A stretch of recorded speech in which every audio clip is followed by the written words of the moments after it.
बिस्मिल्लाहिर्रहमानिर्रहीम अस्सलाम वालेकुम नाज़रीन। खून के लोथड़े वो बीमारी है जो कोई भी झेल सकता है, लेकिन ये किसी में भी हो सकती है और ये किसी भी उम्र में हो सकती है। ये काज़ करती है आपके हार्ट अटैक के अंदर जो है वो वजह बन सकती है, आपके फालिज की वजह बन सकती है, या फिर टाँगों में पेरिफेरल आर्टीरियल डिजीज़ जिसके बाद लिम्ब इस्कीमिया बहुत क्रिटिकल कंडीशन है, इवन कि एम्पुटेशन या टाँग काटनी पड़ जाती है। लेकिन खुशी की बात ये है कि आज की इस वीडियो में मैं आपको वो विटामिन बताऊंगा जो कि खून को लोथड़े को ऑटोमेटिकली आपकी नालियों के अंदर घोलने के लिए मददगार साबित होंगे। जी हाँ, आज की वीडियो में मैं आपको कुछ ऐसे विटामिन और मिनरल्स बताऊंगा जो कि नेचुरल सोर्स हैं खून के लोथड़ों को घोलने के लिए। तो वीडियो पूरी देखिएगा।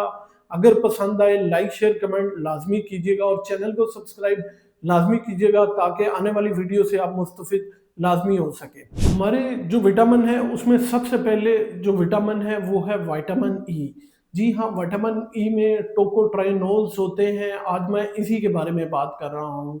अमूमन जब आप विटामिन ई के बारे में बात करें तो लोगों के जहन में ख्याल आता है कि शायद बालों की बात करें या जिल्द की बात करें, और अमूमन लोग जो है वो अपनी जो है आंखों के नीचे हलकों को ठीक करने के लिए और जिल्द की सेहत को बताने के लिए कि ये इसके खाने के बाद जो है या सप्लीमेंट लेने के बाद आपकी जिल्द जो है वो बहुत जो है चमकदार नज़र आती है और हेल्दी नज़र आती है। लेकिन क्या आप जानते हैं कि विटामिन ई में टोकोट्राइनोल्स होते हैं और ये जो है हमारे खून के लोथड़ों को घुलाने के लिए बहुत ही कारआमद चीज़ है। अब इनमें होता क्या है, टोकोट्राइनोल्स जो हैं उनमें एंटीऑक्सीडेंट बहुत स्ट्रॉन्ग प्रॉपर्टीज होती हैं और यही एंटीऑक्सीडेंट्स प्रॉपर्टीज जो हैं ये हमारे खून के लोथड़ों को ख़त्म करती हैं। वजह ये है कि ये हमें बताती हैं ऑक्सीडेटिव स्ट्रेस से। ऑक्सीडेटिव स्ट्रेस क्या करता है, ये हमारे खून की नालियों के अंदर जो एंडोथेलियम है जो कि झिल्ली है उसको जाके हिट करता है, जिसकी वजह से वहाँ पे सोजिश या इन्फ्लामेशन होती है,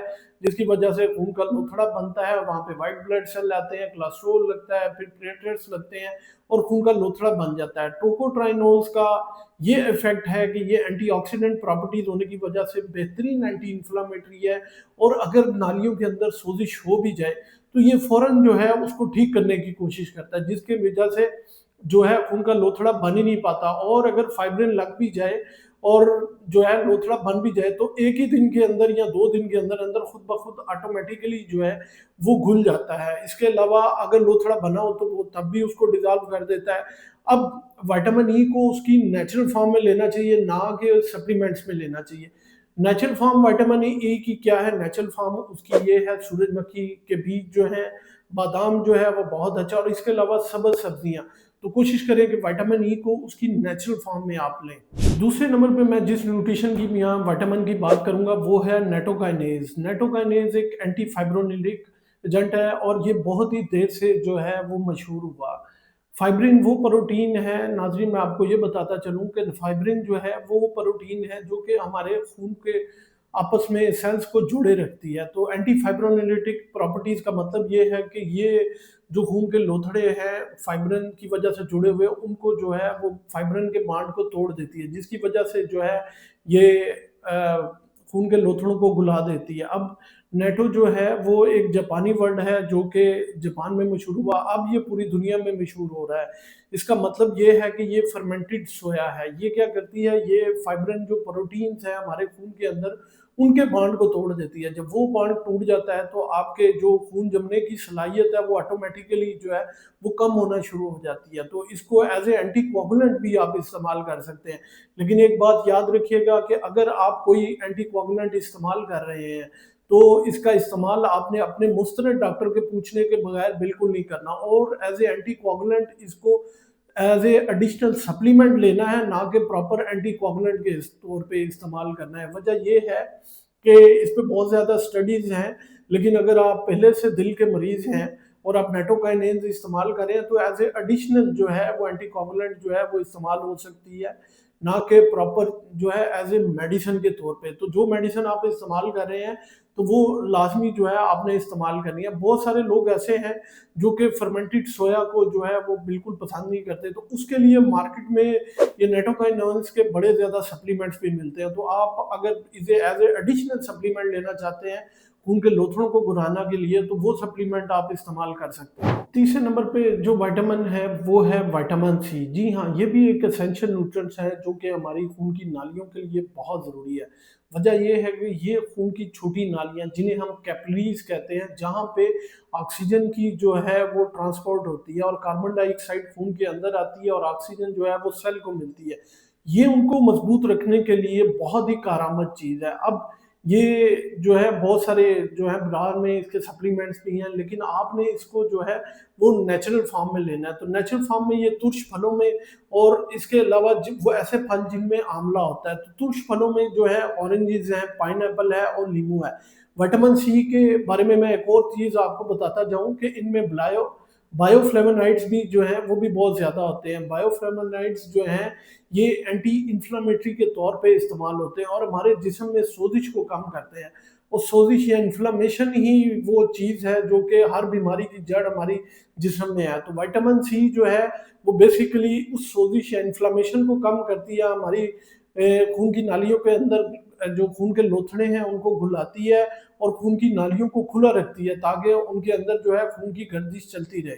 हमारी लिस्ट में जो चौथी न्यूट्रिशन है या फिर विटामिन है वो है फाइटोन्यूट्रिएंट्स। फाइटोन्यूट्रिएंट्स इनको इसलिए कहते हैं फाइटो के, ये प्लांट ओरिजिन है और जो है ये नालियों को खुला रखने में और खून की गर्दिश को जारी रखने में बहुत अहम किरदार अदा करते हैं। अब फाइटोन्यूट्रिएंट्स जो हैं वो लहसुन, प्याज और लाल मिर्च इनके अंदर बहुत ज़्यादा होते हैं। इसी तरह हल्दी भी जो है वो फाइटोन्यूट्रिएंट्स का बहुत अच्छा सोर्स है और जो है वो हमारी खून की नालियों को जो है खुला रखती है। लहसुन जो है उसके बारे में मैं आपको बता दूं कि लोग कहते हैं खाली पेट जो है लहसुन के 2 जो है टुकड़े या तुरियां कह लें पंजाबी में, तो वो लाजमी इस्तेमाल करें। जी हाँ, वो लाजमी इस्तेमाल करें। वजह ये कि इनमें एलिसिन नामी एक कंपाउंड पाया जाता है। एलिसिन जो है वो एंटी प्लेटलेट है, यानी कि खून के जो सुरखुलिये जिन्हें हम प्लेटलेट कहते हैं, वो उनको आपस में जोड़ने से रुकता है। जब यही वो प्लेटलेट्स हैं जो कि हमारे लोथड़े के ऊपर आके लगते हैं, जिसकी वजह से जो है खून का लोथड़ा बड़ा होता है और वो टूट के जाके नाली को ब्लॉक करता है। तो बेसिकली लहसुन जो है वो एंटी प्लेटलेट है और प्लेटलेट जो है खून के लोथड़े जो हैं वो बनाते हैं। तो बेसिकली ये उनको बंद करके लोथड़े नहीं बनाने देता और खून की नालियां जो है वो खुली रखता है। अब जो है 5वें नंबर पे मैं आपको बता दूं कि मैंने हल्दी के बारे में बताया, तो हल्दी में क्यूरक्यूमिन नामी कंपाउंड होता है। यही वो कंपाउंड है जो कि हमारी इन्फ्लामेशन को कंट्रोल करता है। तो जब किसी को चोट लगती है तो आपने सुना होगा कि लोग कहते हैं जी हमें से हल्दी वाला दूध पिला रहे हैं, जिसे हम गोल्डन मिल्क भी कहते हैं। तो बेसिकली चोट को ठीक करने का मतलब ये है कि आप इन्फ्लामेशन को ठीक कर रहे होते हैं और सोजिश को ठीक कर रहे होते हैं, जिसकी वजह से ऑटोमेटिकली अगर आपकी नालियों के अंदर सोजिश हो गई है या इन्फ्लामेशन एंडोथेलियम में होगी है, तो वहाँ पे प्लेटलेट्स आगे लगेंगे, लोथड़े बनेंगे। तो बेसिकली हल्दी जो है वो उस इन्फ्लामेशन को ठीक करती है, जिसकी वजह से खून के लोथड़े नहीं बनते और नाली खुली रहती है। नाज़रीन, 5वें नंबर पे वो खाने हैं जिनमें पोटाशियम की मिकदार बहुत ज़्यादा होती है। जी हाँ, पोटाशियम की मिकदार जो है वो केले में और कोकोनट में बहुत ज़्यादा होती है। अमूमन आपने देखा होगा जितने ये स्पोर्ट्समैन हैं वो ग्राउंड में खड़े होके जो है वो बनाना खा रहे होते हैं। वजह ये है कि पोटाशियम जो है इंस्टेंट सोर्स ऑफ एनर्जी है और ये क्या करता है, ये आपकी खून की नालियों को खोल देता है, जिसकी वजह से आपका ब्लड प्रेशर जो है वो फौरन डाउन हो जाता है और आपका ब्लड प्रेशर कंट्रोल में रहता है, जिसकी वजह से आपकी नालियों के ऊपर जो है ब्लड का दबाव नहीं रहेगा, जिसकी वजह से जो है एंडोथेलियम डैमेज नहीं होगी और आपकी नालियां जो हैं वो खुली रहेंगी। और छठे नंबर पे आखिर जब आप खून के लोथड़ों को घुलाने की बात कर रहे हैं, तो आखिरी खुराक जो है वो हमारी इस चीज़ के बगैर नामुकम्मल है और वो चीज़ है ओमेगा 3 फैटी एसिड्स। जी हाँ, अगर आप खून के लोथड़ों को घोलना चाहते हैं तो ओमेगा 3 फैटी एसिड्स ऐसी चीज़ है जो कि लोथड़ों को आपकी नालियों के अंदर ही घोल देंगे और आपकी नालियों को खोल देंगे। और हमारी जो रोज़मर्रा की खुराक है उसमें बहुत सारी ऐसी चीज़ें हैं नेचुरली जो कि प्लांट्स हैं, पौधे हैं, उनसे हासिल होती हैं, जो कि हमारी खून की नालियों को ऑटोमेटिकली जो है खोल देते हैं। तो ओमेगा 3 फैटी एसिड जो है उसका बेहतरीन जो है वो सोर्स हमारे प्लांट्स हैं। उनमें सबसे पहले जो है अखरोट है, उसके बाद चिया सीड है, अलसी के बीज हैं और जितने भी बादाम हैं, ये अगर आप इस्तेमाल करते हैं, नट्स इस्तेमाल करते हैं और सीड्स इस्तेमाल करते हैं, तो आप बहुत अच्छा सोर्स हासिल करते हैं ओमेगा 3 फैटी एसिड्स का, जो कि आपकी नालियों को खुला रखती है, ना सिर्फ आपकी नालियों को खुला रखती है बल्कि खून के लोथड़े भी खुलाने में बहुत ज़्यादा मददगार साबित होते हैं। नाज़रीन, ये वो विटामिन्स और न्यूट्रिशंस हैं जो आप अपनी रोज़मर्रा की खुराक में शामिल करके जो है अपनी नालियों को खुला रख सकते हैं।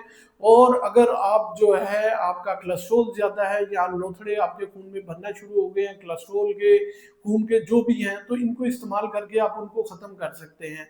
उम्मीद है ये मालूमात आप लोगों के लिए बहुत फ़ायदेमंद साबित होगी। वीडियो पसंद आए लाइक शेयर कमेंट लाज़मी कीजिएगा। दुआ में याद रखिएगा।